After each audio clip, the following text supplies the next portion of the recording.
But then it got out of control because then it was bleeding into children, bleeding into these other segments of society. I mean, every pillar of society, the education system, government, everywhere you look, it's all about pronouns and gender identity. The ideology is just exploded. And they've used the LGB and the T and expanded it to QIA plus blah, blah, blah. So I came across this video and they were talking about the divorce that the LGBTQIA plus, etc., should take, because a lot of people, especially old school LGBTs, like myself, who's a millennial, but even the older generation, like someone like Buck Angel, who is a senior trans dude, he has a lot of common sense and he doesn't really adapt a lot of this like woke ideology that the newer generation has. And me being the B and the LGBTQ plus AIA, whatever, me being the B, or sometimes I do refer to myself as queer. But in this podcast or in this interview, the person also said they had a problem with the queer because it's this really giant generalized umbrella, and it also used to be a slur used against homosexuals. But sometimes I just say queer because it's just simple, or bisexual, but if you want to get more technical, I'm bisexual, hetero-romantic, meaning I very much prefer to be in a serious long-term relationship with a man, but I can find women sexually attractive and have had sexual relationships with a woman, but I don't really pursue relationships with women, and I am mostly even sexually attracted to men. But anywho, got that over with. I personally believe there should be a divorce and a split in the rainbow community, because if you think about it, the LGB deals with sexuality. Everything else, even the T, deals with identity, not sexuality. So they don't belong in the same community. They don't deal with the same thing. One deals with sexuality and who you desire to be sexual with, romantic with, who you want to live your life with. And the other one is identity, more so than ever now, with people just slapping on non-binary and trans and queer and AI, QBC, whatever. What does Sydney Watson say? HGBTQ, HGTV? Yeah, HGTV. Like just slapping on like all of these different labels just so they can have an identity, because they're boring as fuck and they don't know how any other way to have a personality. And like the person mentioned in this interview, I too didn't have a problem with adding onto the rainbow before. Like, yeah, welcome all. Like the rainbow used to be very more inclusive and loving and just wanted to give everyone a big fucking hug. And now it seems like a militant cult, and they are actually turning people against the LGBTQ. Like the tolerance level for the LGBTQ or the rainbow community has actually gone down from the moments where like Barack Obama was in office and gay marriage became legalized. Tolerance was actually going up. Even in a Christian conservative community, they might not agree with your lifestyle, but they're not going to bash you. You know what I mean? Just live you, do you, and leave us alone. But now with a new batch of Gen Z, young millennials, and TikTok sort of like basically threatening people's lives if you don't pronoun them correctly, or threatening people's jobs or livelihoods if you don't pronoun them correctly, making it seem like these labels are their souls of them, like is everything to them, is their Lord God and Savior, is becoming too much. And not to mention the transing children and kids things, and not to mention this self-ID problem where you have a lot of perverts identifying as things just so they can get into safe spaces around women and little girls. And it's just really bad. And the fact that a lot of these people who promote these self-ID and all these different labels and, use it as almost like a cult, they never stand against those things. It's only the old school ones, is the, millennials, the Gen Xers, the people who actually fought for the rights of the queer community or the gay community, the LGBs, right? I have seen recently younger Gen Zs or younger millennials actually coming out and speaking about this. There is a gays against trans kids, or gays against the wokes or something like that. There's a couple of like X profiles that do speak out against a lot of the stuff that's going on right now. So it is a younger crowd. There was one girl who I love, like she did this great video about the Pride.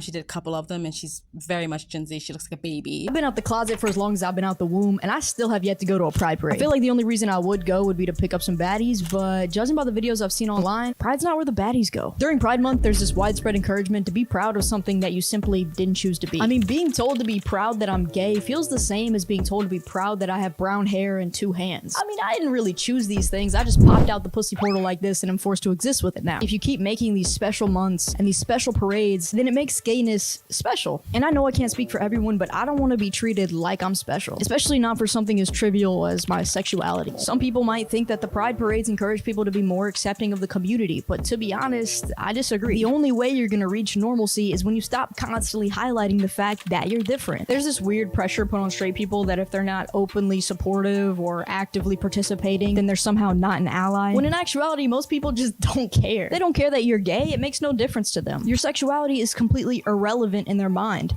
which is exactly how it should be. Do you really want to be treated any differently on the basis of who you want to hump? I just find it strange to see people wearing their sexuality like it's some badge of honor. Like, maybe we should reconsider giving relevance to this really irrelevant detail about us. I understand that in many ways the LGBT community is still pushing to be more accepted, but I guess the part I don't understand is why you need that acceptance anyway. Legally, you can get married to who you want now, so what are you pushing for? After enough time and effort, a push starts to feel like a shove. And that's the point I feel like we passed a long time ago, where we're not just raising awareness and support, but trying to force others to agree with it. That's when you really start to see some pushback and the progress you were making for the community actually starts to regress. There were thousands that voted in support of gay marriage. A lot of people have been tolerant of us, and I just think it's a good idea to return some of that tolerance. It's okay if someone's not okay with you being gay. They have their own life, their own experiences, and their own freedom to believe whatever they want. It's pretty unreal how the LGBT community is known for being an inclusive and accepting group, yet they're extremely excluding of anyone who doesn't fully align with 100% of their values. They're so inclusive that if you're not inclusive,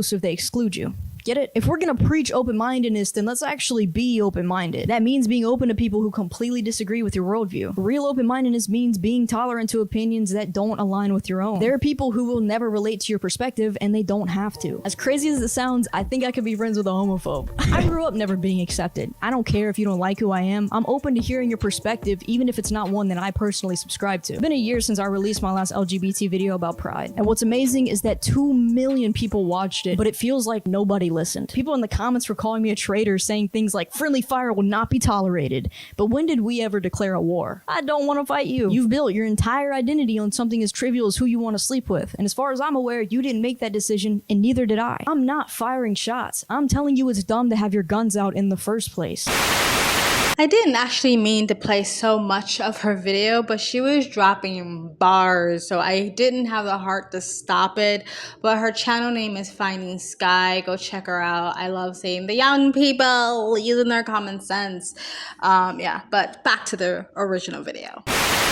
Like, there are younger people coming out going like, enough is enough, but still not enough to, you know, anytime women speak out about their spaces being erased or their identity being erased or children being harmed, we're gaslit and made it to seem like it's not happening. When people talk about the weird stuff that's going into sex ed under the queer umbrella in schools, we're gaslit and made it seem like it's not happening. And if we can show any evidence, it's like, oh, so what? There's 1 or 2 people, who cares? Even detransitioning, oh, so what? It's like 1% when there's like literally 60,000 detransitioners on the detrans subreddit right now, and it's ruining people's lives. Not enough of them are speaking out against it for the old school LGBs and even the T's who we don't want to be associated anymore with you, basically. And so I very much promote a divorce, but yeah, in the beginning we welcomed it. Who cares? Yeah, live your life, be whoever you want, like freedom, right? We're supposed to be liberals, right? But the new batch are not liberals, they're illiberal. Like, they want to take rights away from people and freedoms away from people. Like, again, taking spaces away from females or jailing people for mispronouncing. I just wanted to find out from you, like, what you think about the current state of the LGBTQIA. You know how there's that meme, like, you know, how it was and how it's going. Yeah, yeah. I kind of use that, and I'm saying that kind of sarcastically. So I was there the day that they passed same-sex marriage in New York State. I was on the steps of the Capitol. Wow.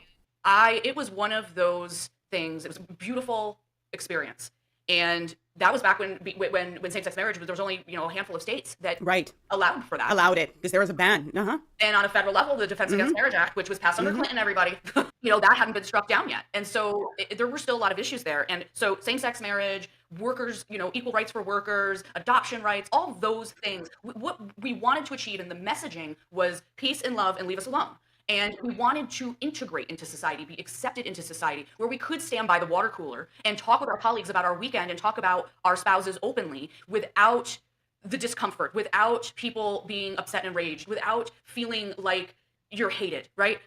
And we achieved all of those things. we achieved all those things. And we did it rather quickly. Like once the civil rights movement came through, and for LGBT, it didn't take long. I want to say it was, once the subject of same-sex marriage was really brought up a lot, we passed it rather quickly. Yes. It was passed under Obama. Obama went into office saying he wasn't for same-sex marriage. So now we're in the now, right? Yeah. All those wonderful things happened. Everything's great. And it was as if they needed to keep the civil rights movement for LGBT going.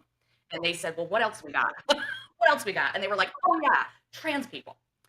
And at the time, I'll tell you, I was right on that train because I was still on the high of same-sex marriage getting passed, the future looking so bright, everything is so wonderful, I can't believe we accomplished this.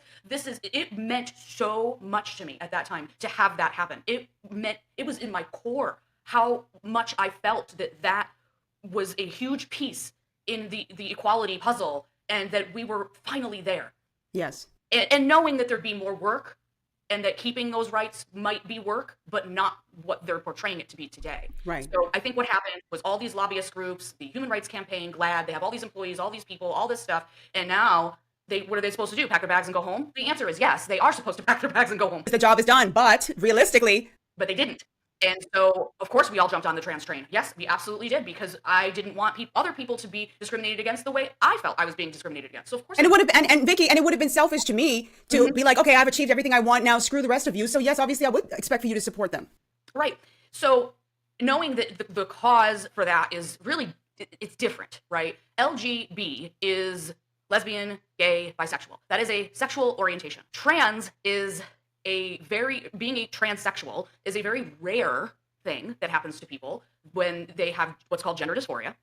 And they feel more comfortable transitioning on the binary from male to female or female to male. And it alleviates some of that dysphoria for them. And again, they also too want to blend in. So that was always what I felt it was. That's what I knew it was. But then it started to change, right? All of a sudden it was like trans was something you just declared if you felt like it. You didn't need dysphoria. You could be some kind of androgynous, non-binary person, and you're also labeled as trans, and then it's all these identity politics kind of came into the fold. And at that point, I'm going, wait a minute. I'm like, this is kind of weird. But I still was like, okay, all right, maybe I don't know everything here. Let's just slow down. But then it got out of control because then it was bleeding into children, bleeding into these other segments of society. I mean, every pillar of society, the education system, government, everywhere you look, it's all about pronouns and gender identity. The ideology is just exploded. And they've used the LGB and the T and expanded it to QIA plus blah, blah, blah. And they're just using that. They're using that label. That label is everywhere. So I'm associated and grouped in now with all of this other stuff because they said so. And so us as LGBs trying to do a good deed and helping these people with this rare disorder that they have, and people will yell at me probably in the comments for saying it's a disorder, but that is literally what it is. And well, they used to say that being gay was a disorder. Yes, they did, but that's it. The research has been done on this stuff as far as what's a disorder and what isn't. Being trans, it's something going on up here. That's what happens, and so it's really tough because I started to find all this stuff about, childhood transition and that they're doing surgeries on these kids. And at that time, I was like, no way. There's no I think that's where it really exploded for a lot of people and where the buck stopped. It was like, okay, you can do whatever you want to do as an adult. That's fine. But I think the minute we started to incorporate children into this conversation and we saw kids saying, I identify as this and I want to transition, I think that's where a lot of people, heterosexuals, gays, lesbians, bisexuals, and even some transgender people said, no, that's too much.